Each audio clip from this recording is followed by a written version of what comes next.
तो hey guys, आज मैं एक्सप्लेन करने जा रहा हूँ क्लाइंबर मांगा के वॉल्यूम नंबर 2 को। और इस मांगा के ऑथर हैं साकामोटो शिनिची। और इस वीडियो पे मैं मांगा का चैप्टर नंबर 13 से 16 तक कवर करने जा रहा हूँ। सो प्लीज़, अगर आपको वीडियो अच्छी लगती है तो चैनल को सब्सक्राइब और वीडियो को लाइक कर दीजिए, जिससे मुझे वीडियो बनाने में मोटिवेशन मिले और आपको वीडियोज़ की नोटिफिकेशन। तो चलिए अब चैप्टर शुरू करते हैं। तो चैप्टर की शुरुआत में हम देखते हैं कि क्लास के सारे स्टूडेंट मियामोटो को न्यूज़पेपर में देख हैरान में थे। सभी को यकीन नहीं हो रहा था और इसके लिए फोको भी मियामोटो की तारीफ करता है। पर यूमी मोरी को देख कहती है मोरी ने भी अच्छा चढ़ा था, पर मोरी कोई जवाब नहीं देता है और उठकर यहाँ से जाने लगता है। तो यह देख मियामोटो को अच्छा नहीं लगता और वो सीरियस हो जाता है। फिर सीन चेंज होके ओनिशी सेंसेई पर आता है, जो मोरी के पिछले स्कूल में फ़ोन कर बात करना चाह रहे थे, पर उन्हें वहाँ से कोई जवाब नहीं मिलता है। तो ओनिशी सेंसेई कहते हैं मोरी का अकेला रहना का कारण पक्का उसका पास्ट ही होगा। पर तभी यहाँ पर वाइस प्रिंसिपल आ जाते हैं और टूर्नामेंट जिताने के लिए ओनिशी की तारीफ़ करते लगते हैं। तो यह देख ओनिशी सेंसेई हैरान हो जाते हैं। फिर सीन चेंज होकर मियामोटो पर आता है, जो बैठा होता है पर अचानक से उठकर क्लास से चला जाता है और मोरी को हर तरफ ढूंढने लगता है, पर मोरी कहीं नहीं मिलता है। तो मियामोटो स्टेयर्स के पास आकर देखता है कि मोरी इस पर प्रैक्टिस कर रहा है चढ़ने के लिए। तो मोरी को ऐसा देख मियामोटो को कुछ समझ में नहीं आ रहा होता है, पर मोरी फिर से उठकर स्टेयर के पीछे से चढ़ने लगता है और कहता है मैं इस पर जंप कैसे करूं। और यह कहकर मोरी सबसे ऊपर की स्टेयर्स को पकड़ने के लिए जंप लगा देता है, पर इसका कोई फ़ायदा नहीं होता है और मोरी ऊपर की स्टेयर नहीं पकड़ पाता है और नीचे गिरते हुए मोरी को आकर मियामोटो पकड़ लेता है और दोनों गिर जाते हैं। तो मियामोटो चिल्लाता है तुम्हारे यह करने से तुम परफेक्ट नहीं बन जाओगे, ये खतरनाक है। तो यह सुन मोरी कहता है इससे तुम्हारा कोई मतलब नहीं है और यहाँ से जाने लगता है। पर मियामोटो पीछे से कहता है अपने हिप को वॉल से दूर रखो, अगर तुम ऐसा करोगे तो तुम जंप कर सकते हो। क्यों ना तुम अब इसे ट्राई करो और मैं तुमको खड़े होकर देखूंगा। पर मोरी कुछ समझ में नहीं पाता है। तो मियामोटो ज़ोर से चिल्लाता है इडियट, मैं तुमको टीच करूंगा और वैसे भी तुम्हारी वजह से ही मैं 513 वॉल क्लियर कर पाया, क्योंकि मैं तुमसे नहीं हारना चाहता था। तो इसलिए मेरे बराबर आ जाओ ताकि तुम हाई क्लाइंब कर सको, मुझे सरप्राइज़ कर दो। तो यह सुन मोरी शर्माते हुए सॉरी बोल देता है। फिर मियामोटो मोरी को ऊपर चढ़ाने में मदद करने लगता है, पर तभी यहाँ पर ओनिशी सेंसेई आ जाते हैं और देखते हैं कि मोरी ऊपर की स्टेयर्स नहीं पकड़ पा रहा होता है। तो यह देख ओनिशी को बुरा लगता है, पर तभी मोरी स्माइल करने लगता है। तो यह देख ओनिशी हैरान हो जाते हैं और कहते हैं शायद मैं ज़्यादा ही इसके पास्ट के बारे में सोच रहा हूँ। और दोनों से चिल्लाकर कहता है गाइस, मुझे तुम लोगों को कुछ बताना है। मुझे ऑफिशियल अप्रूव मिल गया है क्लाइंब क्लब के लिए।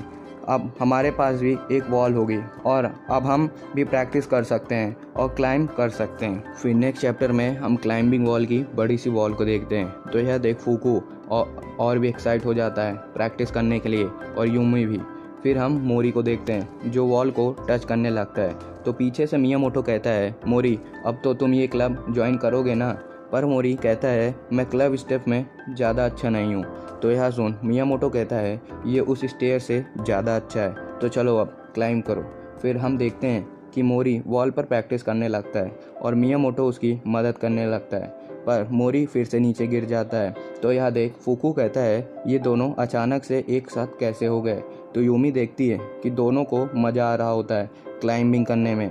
फिर सीन चेंज होके योकोसुका ईस्ट हाई स्कूल पर आता है, जहां ओनिशी मोरी के टीचर थे बात करने आए होते हैं।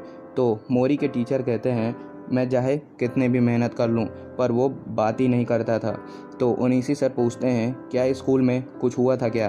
तो टीचर कहता है हाँ, क्लासमेट्स ने सुसाइड करा था, पर टेंशन मत लो। वो ऐसा था कि जब वो लड़का सुसाइड कर रहा था तब वहाँ पर मोरी खड़ा था और स्कूल में रूमर फैल गया कि इसने अपना मुंह नहीं खोला और मोरी को सभी सुसाइडल की तरह ट्रीट करने लगे। पर उसके नेचर से वह एक क्रीपी पर्सन लग रहा था और शायद रूमर सही भी हो सकती है।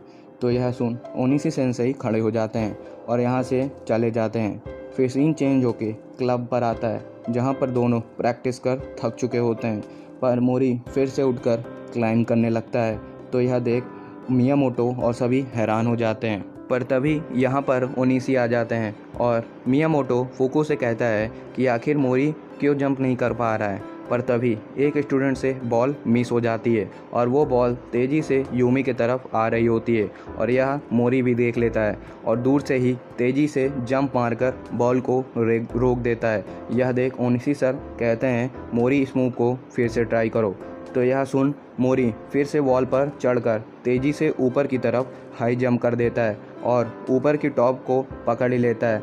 तो यह देख सभी खुश हो जाते हैं और ओनिशी मोरी के पास आकर कहते हैं तुम्हें डर लगता है और तुम्हारी बॉडी स्ट्रेस नहीं करती है, इसलिए तुम जंप नहीं कर पाते हो और इसका मतलब है कि तुम बस लिमिट में ही करने को सोचते हो। तो मोरी अगर तुम्हें हायर जाना है तो तुम्हें अपने लिमिट को ख़त्म करना होगा और जब तुमने ऊपर के लिए हाई क्लाइंब करा था वहाँ से तुम एक नया मोरी बन चुके हो। तो इसलिए अब क्लाइंब हाई करो और अपने को नया मोरी देखने की कोशिश करो। तो यह कहकर ओनिशी सेंसेई कहते हैं मोरी चलो अब मैं तुमको एक नई टेक्निक सिखाता हूँ। फिर नेक्स्ट चैप्टर में हम मोरी को देखते हैं जो घर के अंदर ही प्रैक्टिस कर रहा होता है।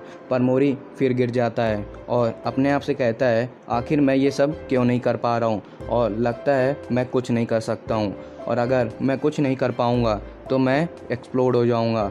फिर सीन चेंज होके स्कूल पर आता है जहाँ टीचर सभी को कैरियर फिल करने का फॉर्म कहते हैं पर मोरी बिना कुछ भरे ही फॉर्म दे देता है और टीचर जब मियामोटो को देखता है तो वो बड़े आराम से सो रहा होता है। फिर सीन चेंज होके क्लब पर आता है जहाँ फुको पूछता है यूमी तुम क्या करोगी। तो यूमी कहती है मैं और भी आगे हायर एजुकेशन लूँगी। पर तभी यहाँ पर मोरी आकर पूछता है फुको क्लाइंब करने से पहले मैं कौन सी चीज़ें लूँ। तो यह सुन फुको क्लाइंबिंग के सारे सामान दिखाता है और क्या बताता है कि इसका पूरा प्राइस 20,000 है।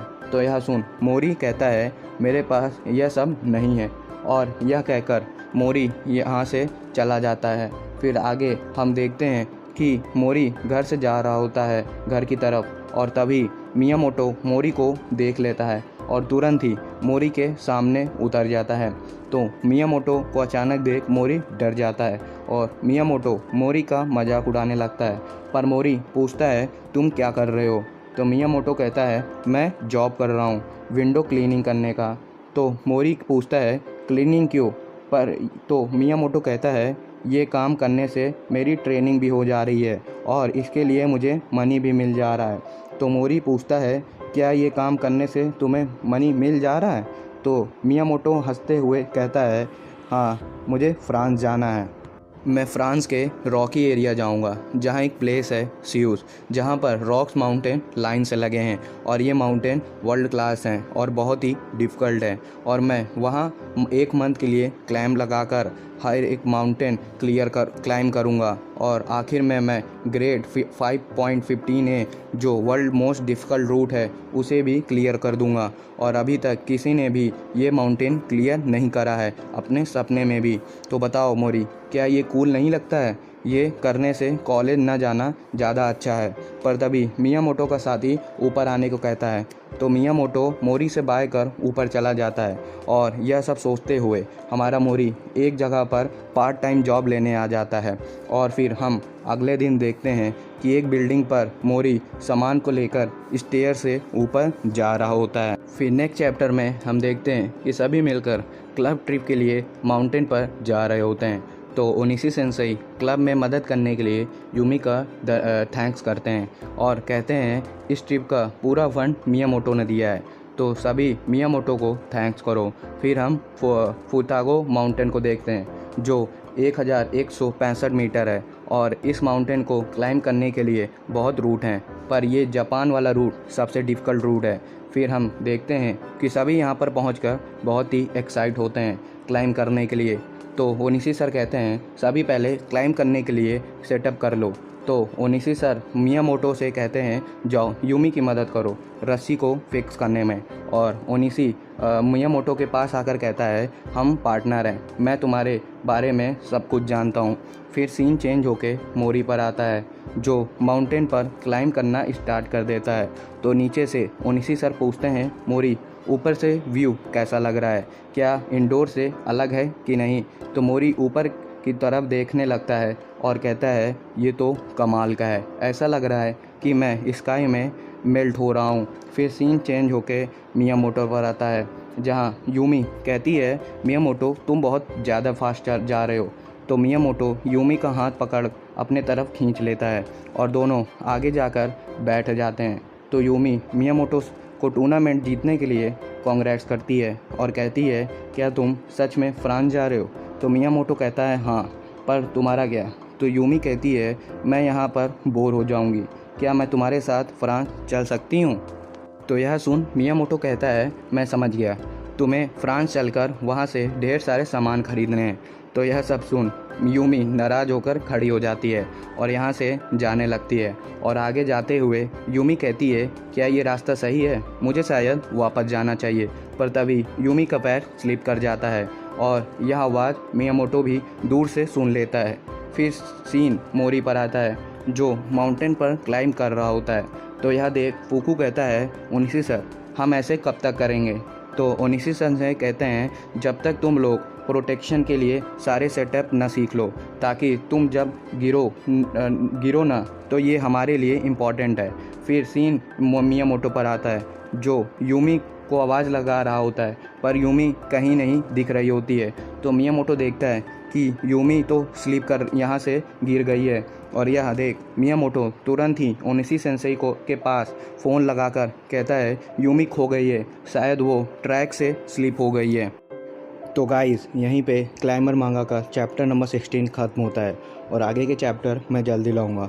और हाँ, इस वीडियो पर मैं 60 लाइक्स और 60 कमेंट का टारगेट रखता हूँ। और अगर आप लोगों को वीडियो अच्छी लगी हो तो चैनल को सब्सक्राइब और वीडियो को लाइक कर दीजिए। तो मिलते हैं नेक्स्ट वीडियो में, तब तक के लिए सहयोग नारा।